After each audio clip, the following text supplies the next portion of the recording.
Buenas, ¿cómo están? Mi nombre es Iván Marín, periodista de Prosa Urgente. Estamos con Gabriel Cofré, él es vocero de la organización Malargüeche Mapuche de la zona sur de Mendoza. Y hoy nos encontramos en la otra punta de la provincia, que es muy grande, sería en la zona de Uspallata. Esto es también conocida como San Alberto, que es la comunidad Hualpe Huaytamari. ¿Qué ocurre? Se está llevando adelante el quinto encuentro, la quinta edición del Festival Puentes de Agua. Hoy es la segunda jornada, comenzó ayer sábado 14, hoy es domingo 15. Toda esta primera etapa del domingo va a ser realizada acá en la comunidad Huaytamari, en la comunidad Huarpe.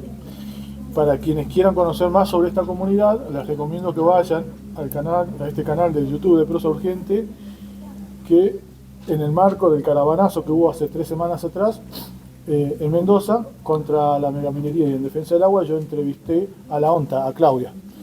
Bueno, la idea es que charlemos sobre la cuestión mapuche en Mendoza. ¿Por qué? Entre otras cosas, porque bueno, yo vengo del sur. Allá el discurso hegemónico de los medios de comunicación que llega es algo que seguramente vos habrás escuchado desde que sos chico. En Mendoza no hay mapuche. Esto no es así, uno lo sabe. Yo de hecho todavía no lo publiqué, pero en el marco del caravanazo entrevisté a una comunidad mapuche que está en San Carlos. Ahora se me fue el nombre de la comunidad. Ellos se llaman Huenehuén. Creo que sí. Huenehuén. Los entrevisté a la noche, luego de un ciclo de cine que hubo en San Carlos. Fueron a otra localidad más al sur, un poquito. Pareditas. Sí, creo que sí. Ahí es donde están esos. 5 kilómetros. Bueno, la entrevista en cualquier momento va a salir. Esa comunidad mapuche se encuentra incluso más al norte de ustedes. A mí me llamó mucho la atención, porque más allá de que yo sepa que había mapuche en Mendoza, estamos hablando del centro mendocino, ¿no? En ese caso. En el tuyo, estamos hablando de la zona de San Rafael y Malargüe. Y Malargüe, sobre todo, ¿no? Bueno, sí, ¿es histórica la existencia de los mapuches en esa zona? Claro, sí, bueno, obviamente saludarles si estás para el sur, si lo ves gente, obviamente saludamos a todas las autoridades de Lonco, Pillancú, Huarquén, que escuchen esto, y a todos los Huenui. Sí, la verdad que esto ha sido un recorrido y una responsabilidad muy grande, porque lo que es el centro de la provincia de Mendoza hacia el sur, esa zona que decías recién, actualmente Valle de Uco, es el territorio de Viluco. Territorio de Viluco es la serpiente del agua, ¿no? O la culebra del agua. Es un símbolo muy grande, muy importante para el pueblo mapuche, el filú, ¿no? El vilú. Y desde ahí hacia el sur es territorio ancestral, un territorio ancestral mapuche, que ha tenido una instancia de contacto con la colonia, por la cual justamente durante mucho tiempo, como el contacto inicial se dio al lado del Gurumapu, o sea, al lado de Chile, como se conoce, y el cruce en un momento fue desde Santiago hasta esta zona, porque había una dinámica de ocupación del territorio. Hacia el sur, todo lo que serían los loncos pehuenche, una ocupación milenaria de los territorios, inclusive hasta esta zona, de lo que eran los pasos cordilleranos. De hecho, lo más reciente que se puede contar en la historia, ya en el contacto con el proceso colonial y el de independencia, es la participación en el proceso del Ejército de los Andes, del cruce de los Andes, ¿no? Que justamente en esa zona donde está esta comunidad Huenehuén, está un lugar que se llama La Consulta, un lugar muy activo, y se llama La Consulta porque es el lugar a donde San Martín vino a pedir permiso para pasar por el territorio mapuche. Mapuche pehuenche, por eso se llama La Consulta, ¿no? Que nosotros siempre decimos es uno de los derechos uno de los hechos centrales actualmente que solicitamos, ¿no? El derecho a la consulta. Y el territorio donde estamos nosotros, concretamente el territorio de Malargüe, nosotros somos malargüeche porque tratamos de recuperar un poco la fonética, que se españolizó de Malargüe. Malargüe significa lugar de los corrales de piedra. Nosotros es una ocupación milenaria de una tradición de cazadores recolectores, como le dicen hoy día. En realidad, gente que hemos vivido en esos territorios en una relación directa con la naturaleza y con la fauna y la flora, una zona muy árida. Acá en Mendoza le dicen la puerta norte de la Patagonia, y después no hay mapuche. O sea, entonces hay una serie de cuestiones que se establecieron en el tiempo y que obviamente picaron en punta en el 2023 con la acción negacionista de Alfredo Cornejo, ¿no? Que se vio claramente. No existíamos, pero sin embargo convocaron una marcha antimapuche, ¿no?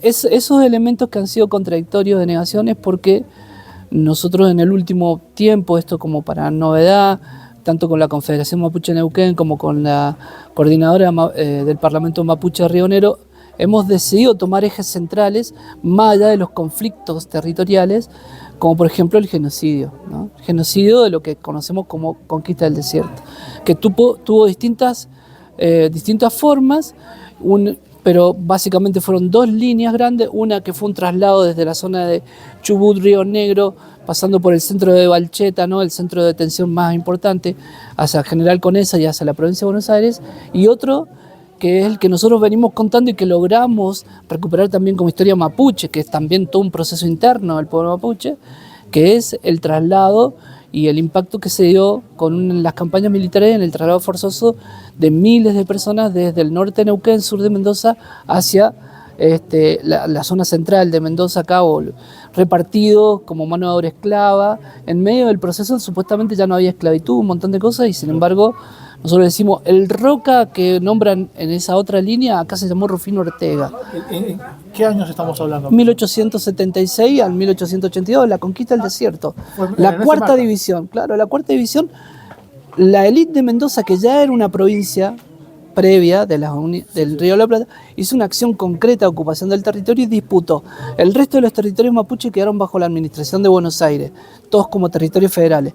Actual provincia, sur de la provincia de Buenos Aires, La Pampa, sur de Córdoba, sur de San Luis, y lo que sería actualmente Neuquén, Río Negro, todos son territorios federales, ¿no?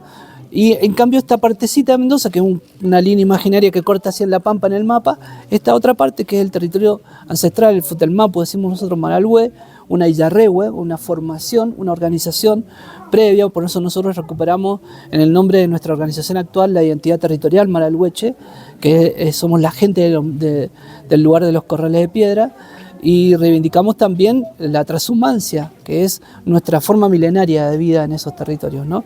De ocupación de esos territorios, en el invierno en las zonas bajas, en el verano en las zonas altas, que eso ha permitido hasta el presente que nosotros podamos reorganizar un poco ese relato histórico. Y bueno, no quería dejarte de fuera lo de San Rafael, que hoy día es una ciudad pujante en esa zona sur. Cuando se origina a partir de un acuerdo con María Josefa Rocco, que como la gran abuela nuestra, fue una de las únicas mujeres reconocidas lonco, la que le entregó el poncho blanco a San Martín en ese sur para cruzar la cordillera. Y bueno, para nosotros, y no solo eso, sino que tiene un cupán muy importante, que es el roco, el troico y el goico. El roco hace referencia a los grupos, a las personas que viven donde las aguas se juntan, donde corren, se juntan y se hacen más fuertes. Ese lugar es el que María Josefa Rocco, en ese gesto, en su momento, si se quiere hoy día intercultural, da autorización para que se conforme una colonia, y en esa colonia actualmente se llama San Rafael, todo ese territorio, porque en ese momento había un virrey que se llamaba Rafael de Sobremonte. Como María Josefa Rocco se había ido hasta Buenos Aires y había acordado con él la instalación para tener una vía de comunicación, porque nuestra gente acordaba y administraba los territorios, algo que fue totalmente traicionado por parte del Estado argentino, porque hasta la conquista del desierto la administración de esos territorios estaba en manos de los loncos. O sea, fue descabezado todo, fue un proceso muy selectivo la conquista del desierto, y obviamente dejó descabezado eso y se pasó por encima todo un proceso histórico del cual hemos sido parte. Te digo, el ejército de San Martín, María Josefa Rocco antes, inclusive en 1802, previamente teníamos caciques gobernadores, el primero fue Ancanamun, o sea, gestos de relaciones, de institucionalidad y de administración del territorio con autonomía, ¿no? Y te hago una consulta. Sí. Bueno, lo que me estás comentando, relatando, es dejan en evidencia la existencia histórica del pueblo mapuche en todo esto, Sí. no cabe ningún tipo de duda. Ahora bien, luego de la conquista del desierto, Sí. ¿cómo fue la existencia del pueblo mapuche hasta más o menos la actualidad? Digamos, ¿siempre se reconocieron como mapuche? ¿Hubo No. un periodo en el que más bien no podían hacerlo por cuestiones de seguridad? Claro. Sí, bueno, el avance concreto sobre el territorio norte de la provincia de Neuquén y sur de la provincia de Mendoza es con la minería. Y el proceso de incorporación de como mano de obra a la minería La fue un proceso. proliferación del Claro, mapuche. totalmente. Y la campesinización, o sea, mientras estabas ahí como puestero, como le llaman hoy día, recorriendo, no había problema. Y nuestra gente vivía en los territorios y todo pasaba hacia adentro, ¿no? Los últimos hablantes, hasta hace unos 30, 40 años atrás, hasta los años 90, habían hablantes de la lengua en la zona, se perdían, o sea, nos pasó en mi familia, con mi propio padre, madre, que a ellos les decían que hablaban mal, entonces un montón de palabras que se hablaban en mapungún, giros lingüísticos, se iban perdiendo, y obviamente en los años 80 el avance de la industria petrolera. El primero fue en el sur de Mendoza y después se trasladó a Neuquén en los años 90. Eso fue en los años 70, fue muy importante, o sea, siempre nuestra gente relata que nos decían los que venían en las empresas petroleras, como en las empresas mineras, que a nosotros nos faltaba siempre la pluma, ¿no? Que nos habían encontrado con la pluma y que ellos nos habían sacado la pluma. Ese proceso de memoria oral, ese relato, y a su vez las identidades territoriales, digo, porque también el pueblo mapuche es un pueblo diverso, hizo que nosotros pudiéramos empezar a recuperar el relato de los mayores recién casi ya entrado al 2000, ¿no? ¿Y el periodo previo qué ocurrió? Supongamos, digamos, del 1900 al 1970. Primero que hubo una venta de tierras de la provincia de Mendoza, pasó todo al fisco, lo vendió hasta 1916 y entregó a un montón de gente, y nuestra gente quedó repartida en el territorio criando animales, como puesteros. La Bien. mayoría como puesteros crianceros, ¿sí? Y ahí se mantuvieron, la minería incorporaba, la mayoría de las familias tenía, uno de los hermanos iba a la minera, el otro mantenía trabajo en el campo. ¿Qué tipo de minería había? Minería de carbón, sobre todo, muy grande, porque eso fue en el periodo de la Guerra Mundial. Claro. Ya en los 60 fue el uranio, sacaron miles de toneladas de uranio, y después el petróleo. Y en cada uno de esos procesos la gente se vinculaba, alguno a la tarea y el otro mantenía el campo. Bien. Y en ese ida y vuelta de mantenerse uno en el campo y uno en la ciudad haciendo, se sostuvo un montón de relatos en el territorio, pero para adentro estaban los rasgos, estaba la relación, pero para hacia afuera había un proceso de discriminación muy alto. La provincia de Mendoza tomó como política de Estado, nos pasó a nosotros y a los huarpes. Ahora, justo lo que me estás contando, para mí se asemeja mucho a lo que pasó con los huarpes. Claro, porque el proceso de la provincia de Mendoza de ocupación del territorio sacamos todo lo que tenga acceso, es muy negacionista de sus orígenes. Entonces el cambio de apellidos, por ejemplo, es una política común. A nosotros también, o sea, yo tengo un apellido que es un apellido impostado. No es nuestro nombre y nuestra denominación, pero sí tenía que ver con la relación con el territorio, lo que llamamos el Gulumapu, el actual norte, digamos, del Biobío, donde se habían establecido un montón de mitanazgos, digamos, ¿no? Esa forma que había traído el Tahuantinsuyo, que hacían que grandes grupos de personas fueran llevadas a hacer trabajo esclavo, que en realidad en su momento era como trabajo solidario y se cambió. Y en ese recorrido, a comienzos del siglo XX, entre 1920 y 30, mi padre decía, las leyes del perdón, le decía él, en realidad eran los censos. Claro. Y en los censos les ponían los apellidos que sonaran más cerca. No, uno decía, le pusieron Basualto porque venía suelto. Al otro le pusieron Barro porque venía todo lleno de barro. O sea, la abuela... Así literal. Así eran los apellidos. Y otros se ponían apellidos como una forma de tener fuerza, apellidos extremadamente españoles. Martínez, González. Por una cuestión de seguridad. Vos lo ves a los Peñi y son, ¿entendés? Sí. Y son Martínez, y a veces inclusive se juntan, cruzan Martínez con Martínez y no son los mismos. Esos apellidos extremadamente españoles que cuando nosotros preguntábamos, llegaban, sí, el abuelo, el bisabuelo, y se terminaba, nosotros hicimos un proceso de árboles genealógicos. Y que al bisabuelo o a la bisabuela se terminaba el árbol Ustedes genealógico. terminaban en 1900 más o menos. Sí, fines del 1800, comienzo del 1900. terminaba. Ya ahí venía con el apellido españolizado, ¿no? Igual varios apellidos se mantuvieron, por ejemplo el apellido Rocco, que a ese, por eso nuestra comunidad tiene, digamos, la mayoría de las familias son Rocco, de hecho, fue un proceso que se fue levantando, porque algunos decían eran Rocco porque venían de Italia, no hubo ninguna inmigración italiana en la zona, no, justamente y habían perdido esa relación, porque aparte en el periodo, y así te quiero decir, entre ese mismo periodo de aparición de la minería, de establecimiento, San Rafael crece como oasis muy rápidamente, con mucha inmigración, y en ese proceso quedaron toda nuestra gente como bandoleros. Uno de los últimos bandoleros, los hermanos Rocco, ¿viste? Así. Entonces, como tuvo Bairoleto en la zona, ¿no? Claro. Y su compañero de andanza era el indio Ainó, otro mapuche, o sea, eso pasó en el territorio, ¿no? Hubo un proceso de integración forzosa que obviamente nuestra gente, mientras pudiera seguir en el territorio viviendo como vivía, se quedaba, ¿viste? Y después empezó a cambiar eso. Nuestra gente, nuestros abuelos nos decían que ellos antes iban de un lado a la cordillera, venían, no estaban permanentes en un solo lugar. Algunas familias se mantenían permanentes porque tenían una responsabilidad más específica, pero la mayoría iba y venía. Cuando empieza a aparecer la propiedad privada, el petróleo sobre todo, que es más, el petróleo es más invasivo sobre el territorio que las minerías que estaban en ciertos lugares. Y ahí empiezan a aparecer los famosos mensuras y toda esa cuestión. Ahí empieza a haber un proceso también muy difícil para nuestra gente porque empieza a llegar los dueños, ¿no? Y muchos de ellos, para poder vivir en el territorio, firmaban contratos de arrendamiento, de talaje, que en realidad ya se aplicaban antes. Los loncos administraban así, administraban ordenadamente en cada territorio.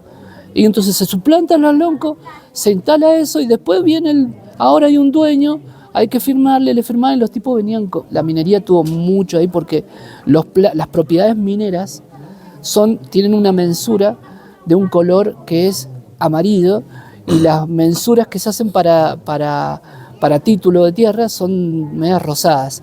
Esto en los territorios se ve claramente. ¿Y qué hacían? Traían esos planos, decían yo soy el dueño, le firmaban. Lo que hoy vemos como avance de la minería es algo copiado a lo que pasó hace casi 100 años atrás, o sea, te estoy hablando.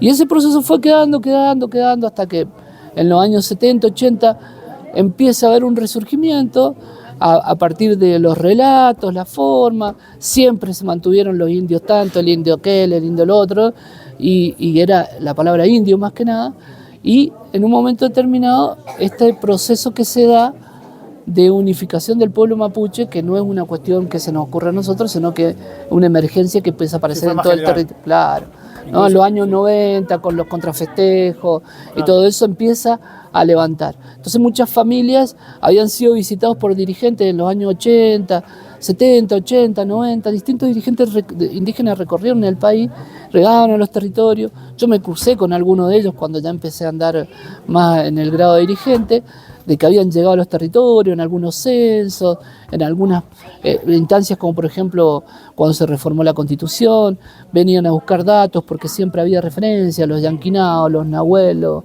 los yanquetrú, los carripilún, bueno, y los rocos, ¿no?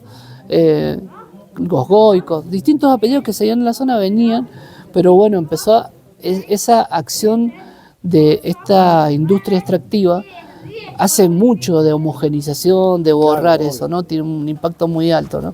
Mientras tanto, los que se iban quedando más para adentro del cerro eran los más indios.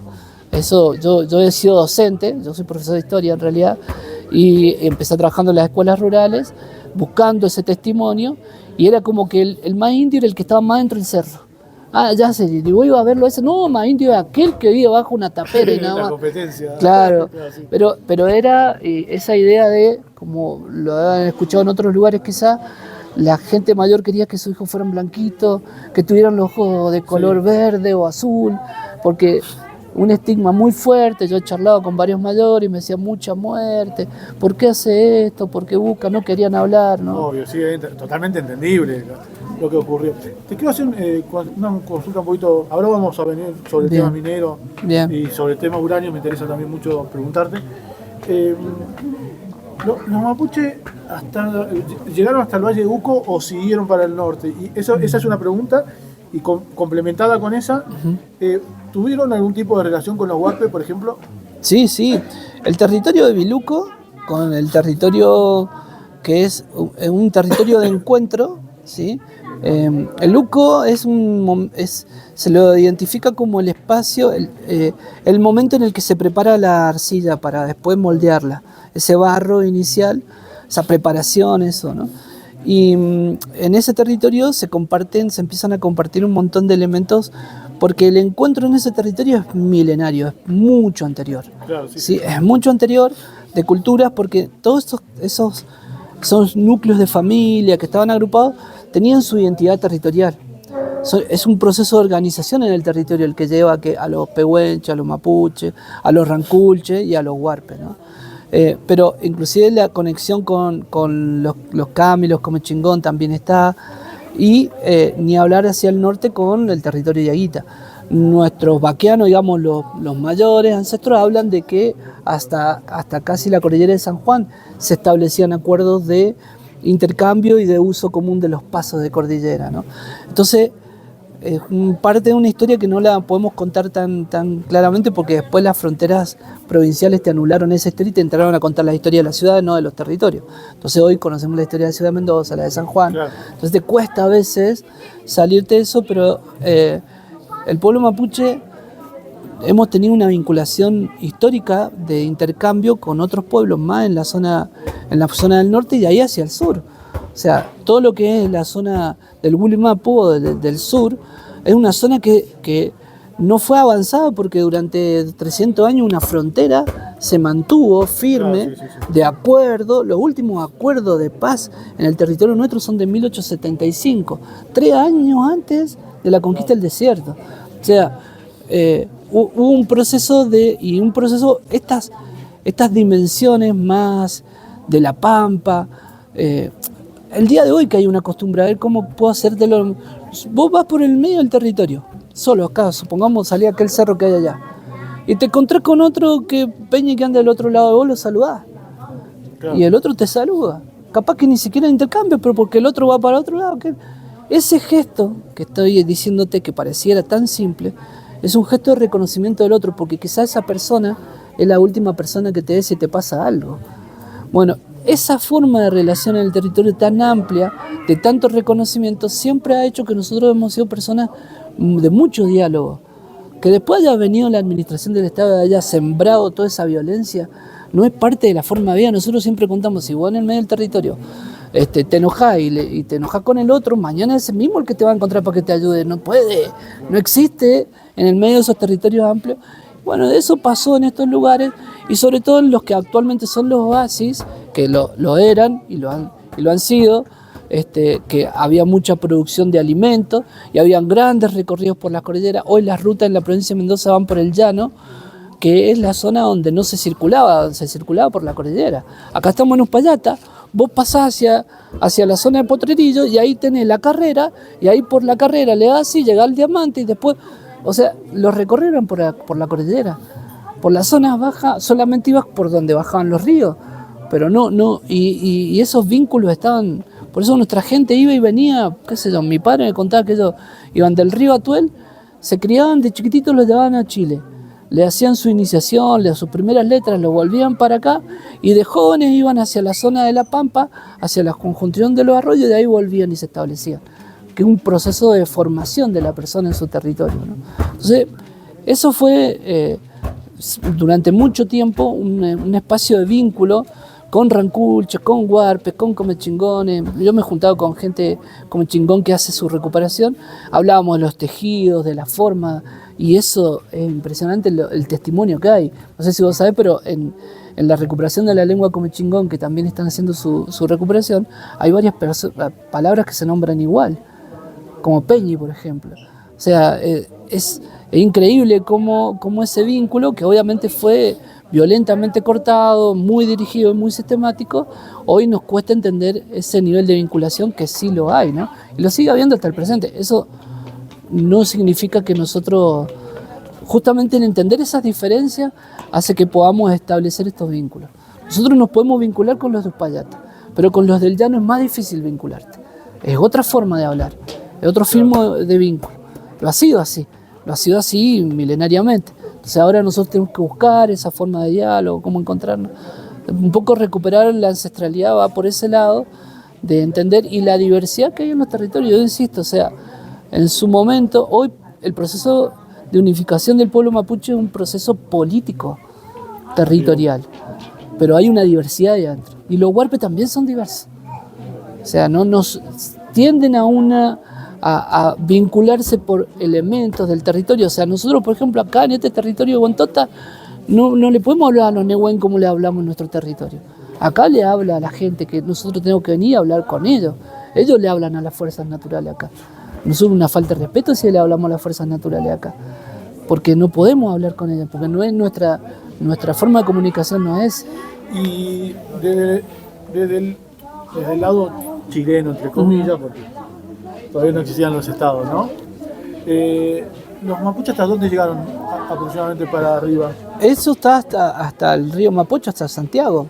Hasta Santiago. Claro. Después hubo un proceso. O sea, no llegaron más arriba, digo, a la altura de San Juan. No. Ahí es donde se estableció el primer contacto defensivo del territorio mapuche, fue con los incas. Por eso, con posterioridad, la palabra huinca se relacionó con inca, que es el invasor. ¿Sí? Bien. Los incas, que venían con un proceso de incorporación a todo un territorio, con otra forma, chocaron con eso, y es parte de una historia contada también, con relatos comunes. Y ahí se disputa. Por eso después, cuando llega los españoles, y entre se calcula 200 años antes de que llegara los conquistadores, ¿no? Los españoles.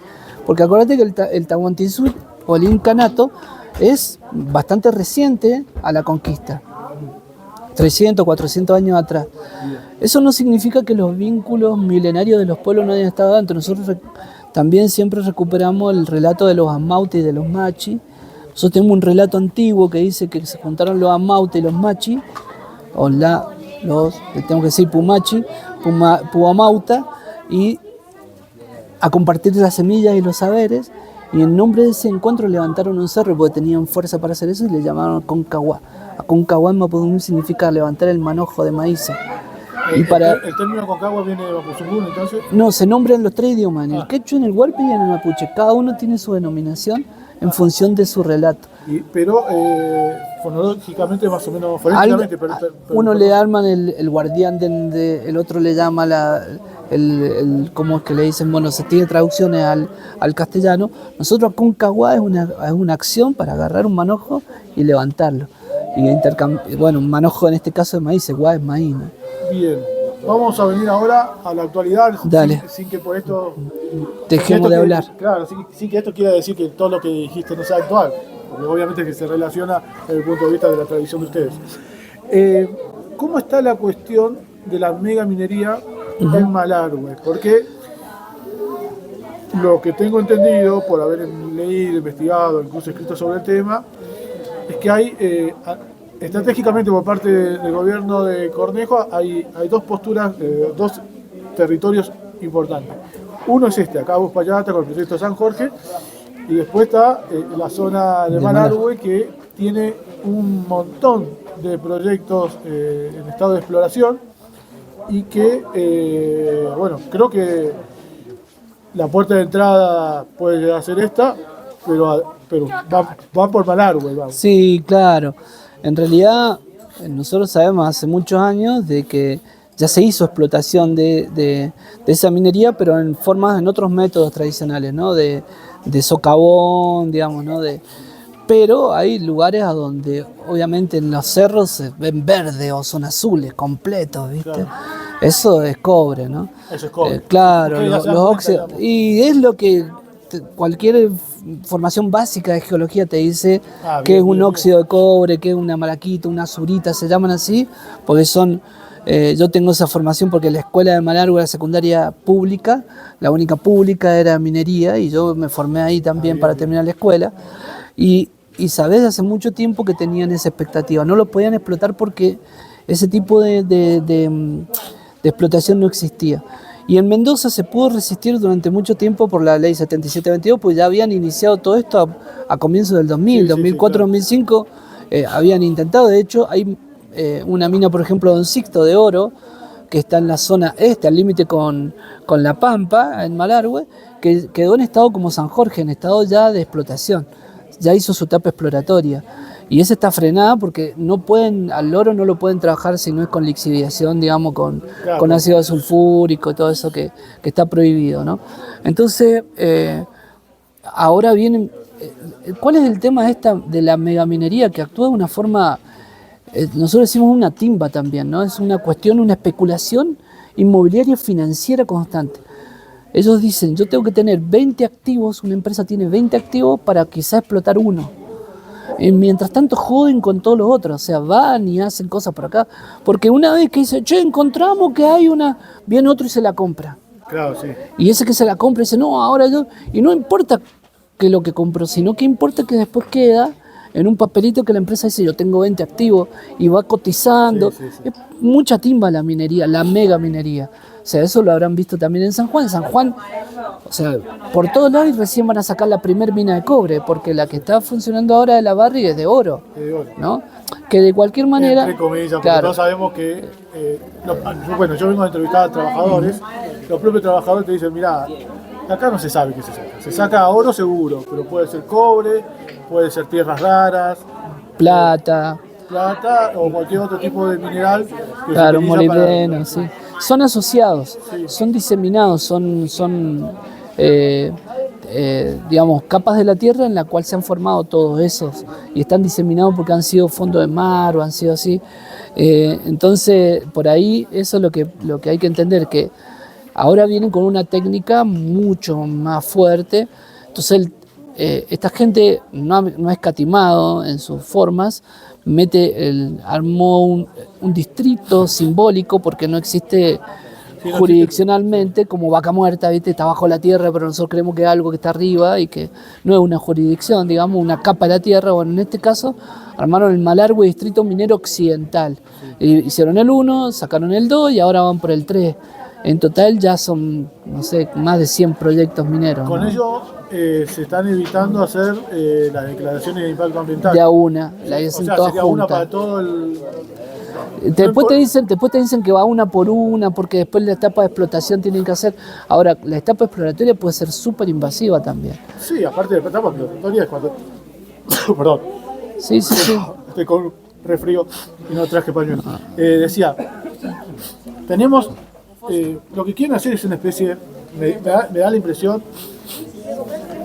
Una especie de zonificación, ¿no? Sí, es una zonificación. Intentaron hacer la zonificación, se resistió como en Chubut. En Malargüe el Consejo Deliberante intentó rearmar todo eso en zonas.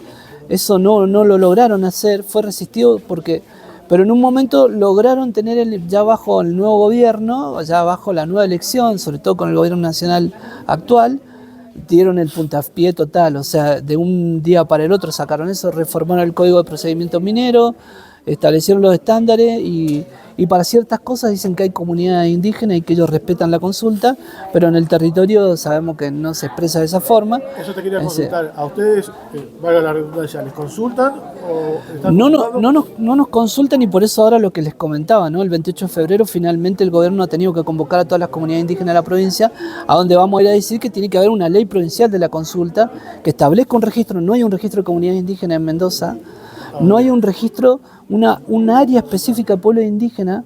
Sin embargo, hay 2 pueblos indígenas reconocidos milenariamente, otro que ha sido reconocido recientemente, el Colla también, como pueblo presente también en el territorio, con sus comunidades. Y sin embargo, la provincia de Mendoza no tiene una política activa, no ha reorganizado y ahora quería sacar solo un protocolo de consulta para la dirección de minería. Y nosotros le dijimos, primero que ustedes nos tienen que consultar, y si nos consultan le vamos a decir que no pueden sacar un instrumento solo para un área del Estado, tienen que sacarlo para todo, y cuando vamos por el área del Estado que corresponda, respeten el proceso. Acá en San Jorge ya hubo el primer ejercicio, la comunidad de Guantamari fue parte de un proceso de consulta, cuando terminó, acá en este lugar, les leyó toda una fundamentación y le dijo no damos el consentimiento, y sin embargo los tipos fueron a la legislatura, votaron O sea, eso va a llevar obviamente a la judicialización, que es lo que nos está pasando. O sea, este gobierno está decidido a la judicialización porque tiene el Poder Judicial en sus manos, porque tiene el Poder Legislativo en sus manos. Entonces se arriesga que la próxima elección la gane o la pierde, y como tienen los medios, tienen esta gente que le pone millones de dólares, van a seguir haciéndolo. Entonces, ¿Ustedes también han sufrido criminalización ahí en la zona de ustedes? en este momento no se animan en esa zona todavía a criminalizar. Entendemos que lo que pasa también es que tienen su manual, ¿no? Entonces necesitan criminalizar cuando ya tienen acá en Uspallata claramente criminalizan porque necesitan avanzar. Sí, sí. O sea, es un manual, digamos, no, y hay que entenderlo también Sí. para que No son muy originales, que digamos. claro, y no tampoco ser tan ingenuos nosotros y creer que lo estamos peleando, ¿viste? Porque no, hay que ser clarísimo en que esta disputa es una disputa civilizatoria, eso está claro. O sea, somos planteos y formas distintas, y para ellos les tienen que empezar, primero que nosotros tenemos que ser más claros, es una autocrítica. Los pueblos indígenas, las organizaciones sociales, ambientales, también tenemos que ser más claros en qué queremos. Pero qué queremos para el conjunto, porque una de las debilidades que hay, este famoso discurso de que, che, hoy tenés el celular, también usa zapatillas, todo eso producto de la minería, como si fuera cualquier cosa y como si no hubiera pasado que durante todo este tiempo todas esas mineras hayan provocado tales niveles de desmanes que hoy existen acuerdos de Escazú, normas, viste, de todo tipo, para decir justamente que eso está prohibido, que no se puede usar, ¿no? Como es el caso de la 7722, que creo que en Chubut está la 5001, ¿no? O algo así. La 5001. Como para ir cerrando, Sí. justamente te quiero hacer una pregunta para relacionarla con la situación de Chubut. ¿Se sigue explotando el uranio? Y si no es así, ¿qué consecuencias dejó? ¿Y dónde fue específicamente que se explotó el uranio? Mira, en Malargüe pasaron dos cosas importantes. Fue la primera explotación de uranio masiva. La mina era con galerías, en un cerro que se llama la mina Huemul, en la zona de Agua Botada, muy cerca del pueblo, a 25 kilómetros, al lado, y hasta el día de hoy no se ha hecho una remediación. Tiene 80 kilómetros de galería. Sacaron miles de toneladas. El uranio es súper concentrado, digamos, pero a su vez es un isótopo del uranio el que te produce. Después hay un montón de otras cosas alrededor. También el uranio está en el diseminado de oro, plata, cobre, es lo mismo, ¿eh? También están en la misma. Se sacó, se alimentó, y después en San Rafael se estableció otra mina posteriormente que se llama Sierra Pintada, que ese ya fue a cielo abierto, que hoy día está muy cuestionada por la sociedad de San Rafael. Ahí se hicieron unas plantas de tratamiento, y en Malargüe también. El otro hecho que pasó en Malargüe en particular es que durante ese proceso empezaron a dejar lo que hoy conocemos como colas de uranio. ¿Qué eran eso? Eran tambores donde habían desechos del producto central, que son altamente radiactivos, que nosotros éramos pibes, éramos muy chicos, ese lugar a donde tenían ese depósito lo íbamos nosotros como travesura a visitar, a ver que le salían gorgotitos de cosas, así como que pululaban cosas, ¿no? Hacían burbujas, y nos reíamos de eso, y después nos enteramos que era material radioactivo, y durante mucho tiempo que se denunció no se tomaba, hasta que un día vino la energía atómica y dijo sí, hay colas de uranio, y hoy día sacaron un montón de piedra, encapsularon, le llaman, y han hecho 20 metros de altura por 100 metros de ancho por 200 metros de largo, taparon esos tachos. Hoy día, inclusive, hasta quieren hacer una plaza para decirnos que es sano, eso está a 4 cuadras del centro de Malargüe. Entonces, esa es la única remediación que han hecho. De hecho, se jactan de eso. Sierra Pintada, que es la que está en San Rafael, este gobierno ya hizo una cosa muy rara, que dijo, vamos a remediar, pero en el proceso de remediación vamos a utilizar el uranio que queda. Entonces hay serias dudas de qué momento lo van a poner a funcionar. Porque hoy día está claro que con la primarización de la que se viene, digamos, no importa en sí poner como una planta de producción de energía nuclear. Importa encapsular eso y venderlo, ¿no? Sí, o sea, obvio, ya no es que van a venir a poner una planta. ¿No tienen pensado desarrollar Lo tienen pensado encapsularlo. Y los últimos, o sea, porque en la zona no solamente eso, las salinas ya de la zona, que son las salinas antiguas que hay, ya está la exploración de litio. O sea, y Cornejo hoy día sale y dice, esto lo tenemos que hacer, es el discurso, por la transición energética, porque hay calentamiento global, hay cambio climático y somos el futuro. Mirá la caradurez. La transición energética en los términos del imperialismo.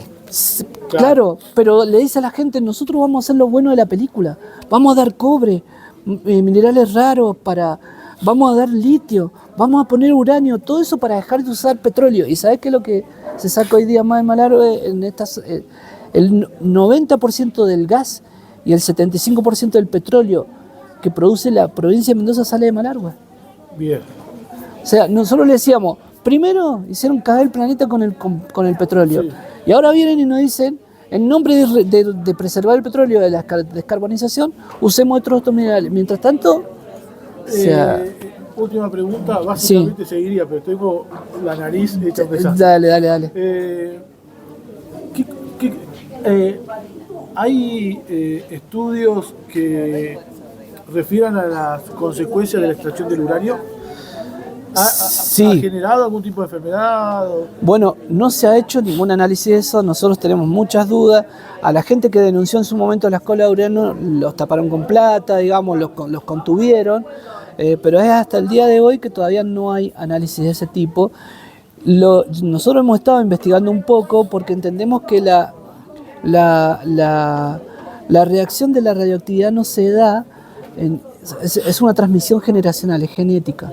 Entonces en la segunda, los hijos o los nietos recién pueden empezar a tener. Y hemos empezado a detectar problemas de corazón, problemas, digamos, de piel, bueno, eso está surgiendo, pero como no se identificaban en el momento, no podían salir, ¿viste? Entiendo. Bueno, muchas gracias.